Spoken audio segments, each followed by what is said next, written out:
In this episode, we wrap season 1 of the Meaningful Content Mixer and reflect on some of our biggest takeaways and how we are applying what we learned. We also share what our experience has been like creating a podcast for the first time and what you can expect in season 2.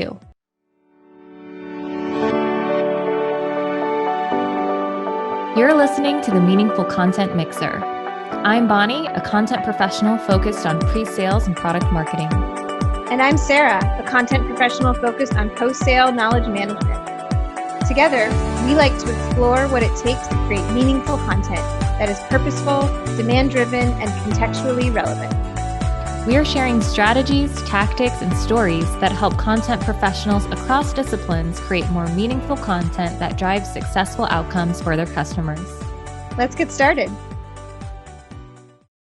So this episode is really our wrap-up episode of what we're calling season 1. So we had our first kind of run at podcasting, the two of us. Mm-hmm.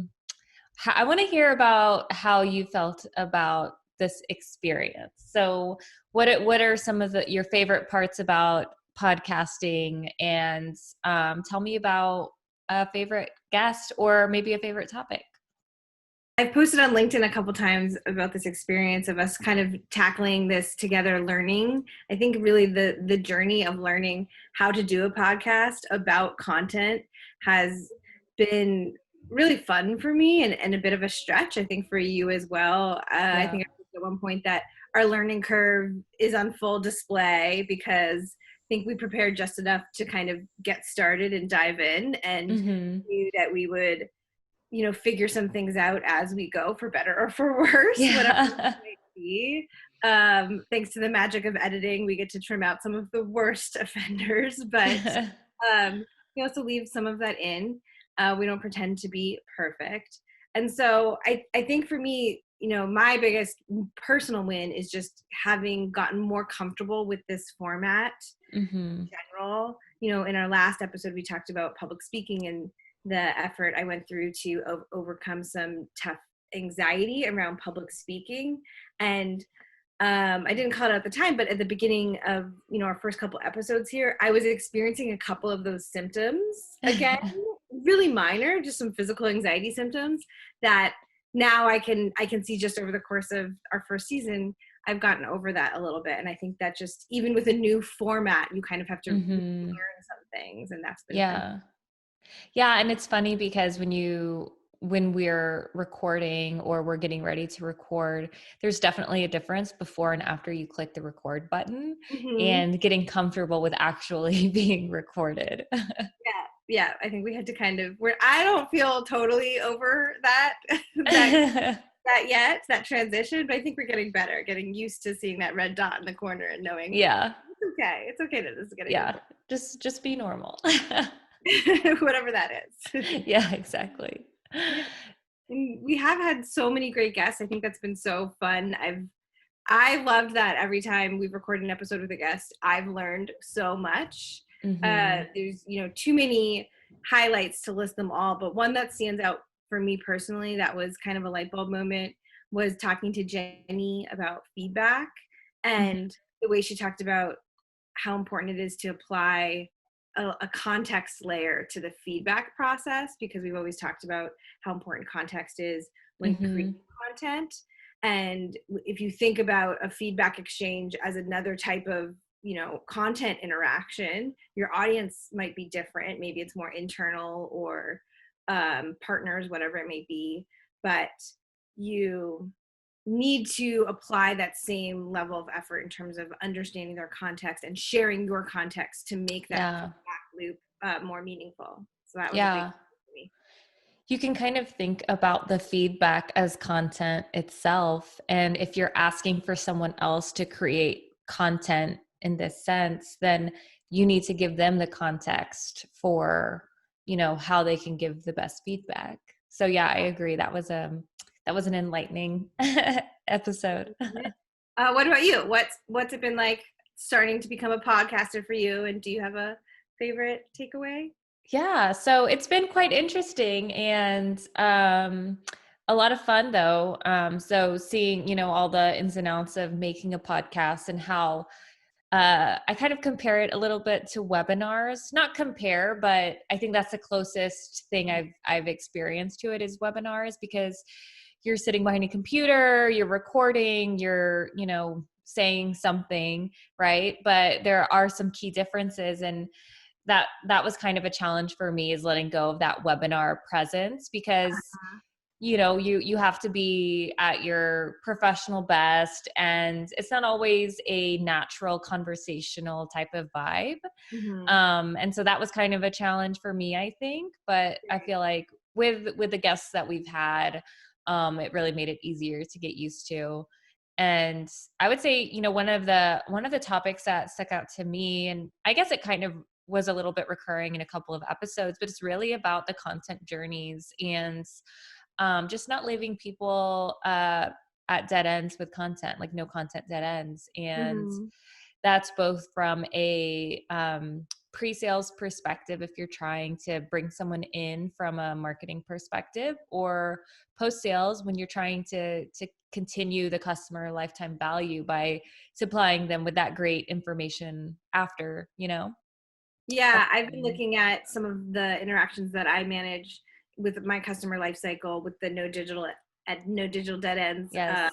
thought applied, and even things like when folks submit a form, whether it's a contact form or a feedback form, and there's a success message at the end, even something as minor as that, how can we make that the beginning of an optional next step instead of the end of an interaction or a journey?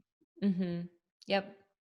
But yeah, so that was kind of one of the fun things. I feel like we had a few recurring themes. What's another good recurring theme that we saw? I think the one that we heard over and over again, if we were to do a word cloud of everything that was talked about, storytelling would probably be one of the biggest. Yes, that one's a good one. And I thought it was interesting. It wasn't, at no point did we prompt our guests to talk about storytelling. I don't think it was even sort of in the outline for any particular episode. Yeah, it just came up over and over again, just naturally. So I think it's, if folks are realizing how important it is, how effective it is as an aspect of being a content creator, how useful it can be. We heard about it kind of across the board from all different guests with different perspectives in terms of their career, what they're working on right now.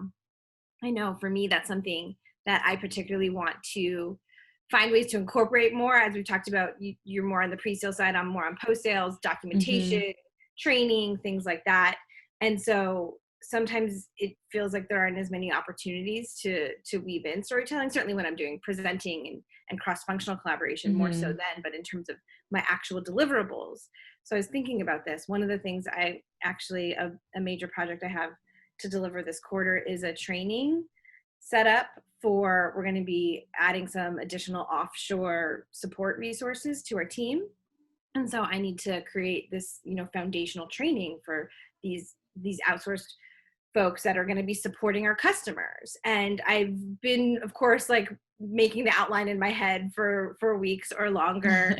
And it's very focused on learning the foundational concepts of our business model and our platform. And then how are they going to learn the main features and functionality? And then, of course, in the support world, enabling them to troubleshoot it effectively for our customers. And I was thinking about it, very mechanically in that way. And I just recently had a light bulb moment of, if you think about, we're bringing resources on who are going to help us support our customers.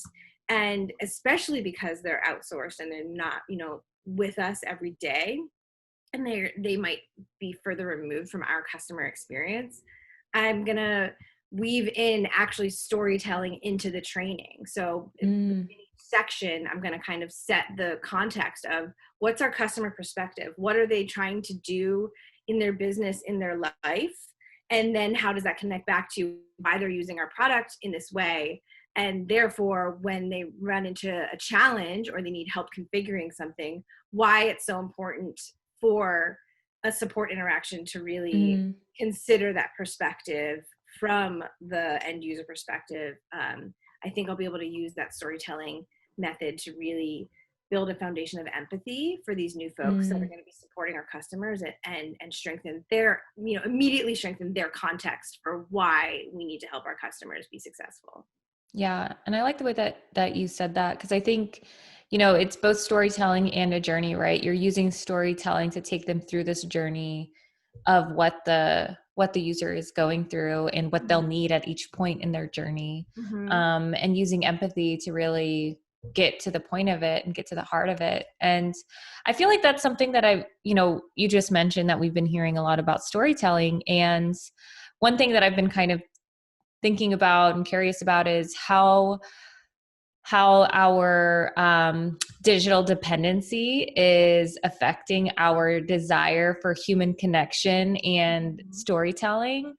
And maybe I wonder, how much of that has to do with it, because especially after COVID, I feel like we all just wanted more human connection. Mm-hmm. And now it's all about storytelling and all about being human and going back to like who we are as people and what we need, and supplying that beyond, anything else. And I just think it's kind of interesting. Yeah, it's interesting timing for this to be coming up more than we've heard in the past. And I think you're right. The context of the time that we're in right now, especially when we're more separated, finding ways to sort of remember our humanness in our interaction. Yeah. Yeah, and actually that connects me, or that reminds me of another thing I've been thinking about. A takeaway for me is applying these concepts back internally as well. I think sometimes we think about these things in terms of applying them for our deliverables or our outcomes for our customers. And but collaboration, internal collaboration, our co-creators is my new favorite word from a recent conference. Our co-creators internally, I need to be better about applying some of these concepts, I think, to those interactions as well. We talked about it a bit with the feedback aspect, but I think in the planning and strategy and creation process, we need to think about that a bit more. An example of that stands out to me that we talked about was in our SEO episode. And we were talking about how, while content creators don't necessarily need to be SEO experts, we hopefully, fortunately, have those experts that we get to rely on and work with to handle that side of things.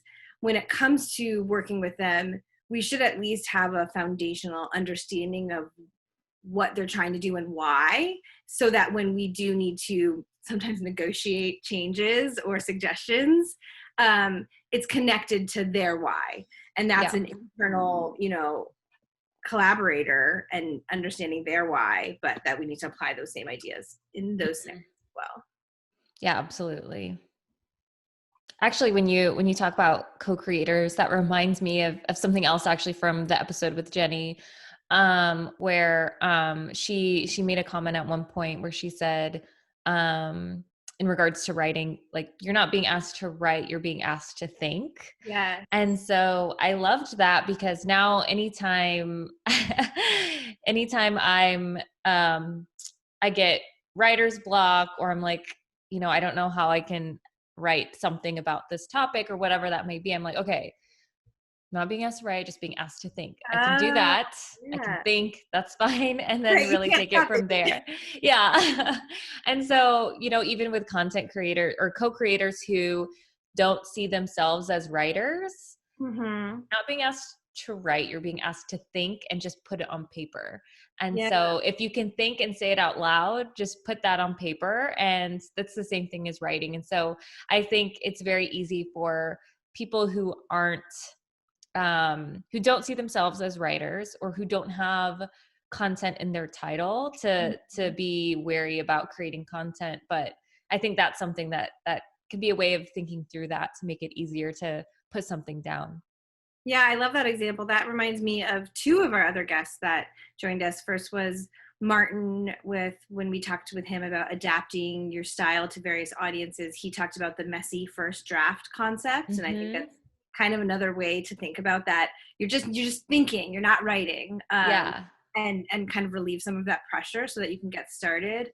And then the co-creator example, of course, when we talked with Libby about internal knowledge as fuel for external content, and really enabling and empowering other folks in your organization who don't see themselves as content creators. They're excellent thinkers. They have this valuable knowledge, and we just need to enable them to capture that in a way that's useful for the masses.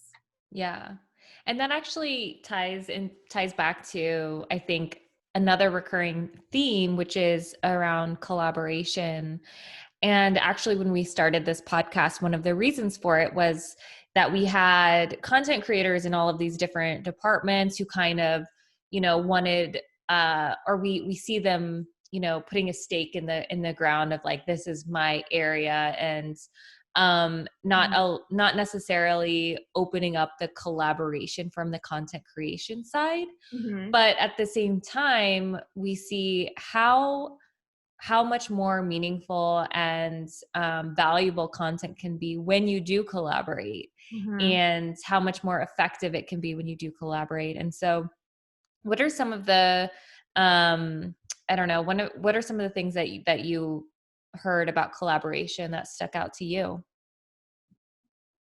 You know what, one thing that stood out to me, now that you mention it, is when we talked to Ali about information overload and thinking about collaboration in the sense of we need to be more coordinated to make sure that we're not overdoing it. I think often, like you said, folks put a stake in the ground and they're trying to handle their domain and get things done and show value. And if we're all trying to do that in too much of our own way, sometimes not as synchronized as we need to be, our end users, our customers, can suffer with information overload. Mm-hmm. And so thinking about collaboration in a way of, we need to almost temper each other. We complement each other, and we need to temper each other's and be a little bit, depend on each other to sort of raise the bar, and only let the best, most important things through to our customers. Mm-hmm. Yeah. And that can be something that, collaboration especially is necessary from all areas, of course. But, from my experience in marketing, it's really important to make sure that we're aligned on that buyer journey. And so from creating the content, like, I don't know, ebooks and blog posts and white papers and things like that, to where is it going to live on the website? And so you have to get the web team involved, and what kind of SEO is it going to, have? And so we have, SEO experts involved. And so there's a lot of collaboration that even for just one piece of content to get it out the door, multiple content creators have to get involved to make sure that it is, for the right people, the right content, the right audience. And if you can open up your domain a little bit to allow for other people to have a little bit of input and work together more in that way, I think it can be a lot more effective. Yeah, as you were talking, it just made me think of a potentially useful analogy that anyone who works for a software company, I think, could relate to, which is that if you think about just about engineering and development and what actually makes it into the product, there's all kinds of collaboration. There's research and discovery and testing and more testing and iterating. But what actually ends up out is only the most needed, most, highest quality full output. And perhaps as content creators or other types of collaborative teams in organizations, when our output is less concrete, it is a little bit more nebulous and, various formats and things like that. I think we should almost think of ourselves as a product team. We're creating a product. It's something that complements maybe what the foundational product is. But it should be in standards. If we get there, it's something to strive for. Yeah, absolutely. Well, we learned a lot. It's been kind of fun reminiscing on the themes that we've encountered just in our first season here. Do we want to say anything about what went well or what didn't, or what we'll do differently for our next season? Yeah, I think I mean, one thing, for this first season is this was our first foray into podcasting and inviting guests and exploring multiple different topics. I think in our next season, we probably want to get, or for our next season, we probably want to get some feedback from people who've been listening on the types of topics that are interesting, what we want to hear more of, and things like that. But I foresee us being a little bit more thematic in the next season. And what do you think? Yeah, I think that now that we've gotten sort of the mechanics or the operational side of this a little bit more figured out, we'll be able to be a little bit more strategic and forward thinking, and like more thematic, and how can we make our work be more useful to other people with other kinds of resources. We talked about that being something we want to do, that just having more resources that people can act upon after an episode. Yeah. Because I think one of the things that we didn't realize is how much time, creating a podcast episode takes. And we've been releasing every week. And so we're very ambitious, and we both have day jobs. So it's hard to really add that additional content. So I think next time we'll also add more space between episodes so that we can put out some more of that content, more other types of content. I'm looking forward to what we'll be able to do when we give ourselves a little bit more breathing room. Yeah. So we have that day job. But I do want to say I'm proud of us. We kind of we dove right in. Yep. We kind of committed to this weekly release thing without knowing what it would entail. And I feel pretty good about the quality and the usefulness of what we created, at least for ourselves. I know, again, like I said, I learned a lot every time. So that is at least useful to me, and I hope other people. And I think we'll be able to make the next season even better. Yeah, it'll be a lot of fun. Well, so in our other episodes, we had a wrap-up question. So maybe we should do the wrap-up question with each other this time. This episode on wrapping up season 1. Yes. So we like to find inspiration in unexpected places. What's a place you've been finding inspiration lately? Yes, I love this question, of course. I'm not surprised to hear it. So I really find inspiration in trying to find connections between things that at the surface maybe don't seem connected. I love looking for analogies and comparisons, and maybe what seems like disparate disciplines, seeking and highlighting how they really are connected. And another sort of flavor of that is really focusing on how we all are more similar than we are different. I think that is true for both, who content creators and consumers. We're actually we all are both of those at different times. So we're more similar than different in that way. And our goals and what we're all trying to do, I think we're more similar than different. And I do get inspired by trying to find those connections and highlight them. Yeah, that can be a lot of fun. What about you, Bonnie? Where do you get inspired? So I would say, mine's probably a little bit more generic, but it's really I find inspiration in stories about overcoming hardship. So I was actually listening to another podcast recently where they were talking about Susie Batiz, who's the founder of Poo-Pourri. And which is when I think of it, I'm like, oh, that's a funny brand. We all know that brand, and I think she's got, a net worth over 200 million.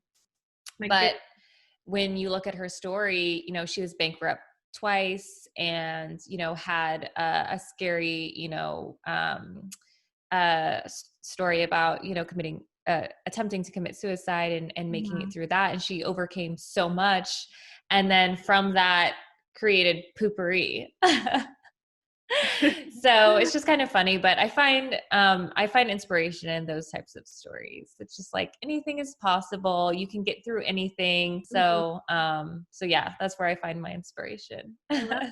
And then who knows what you'll be able to create on the other side of that hardship. Exactly. Yeah. I love that. So I kind of see that, even with this podcast, we don't know where it's going to end up, but it's going to be amazing.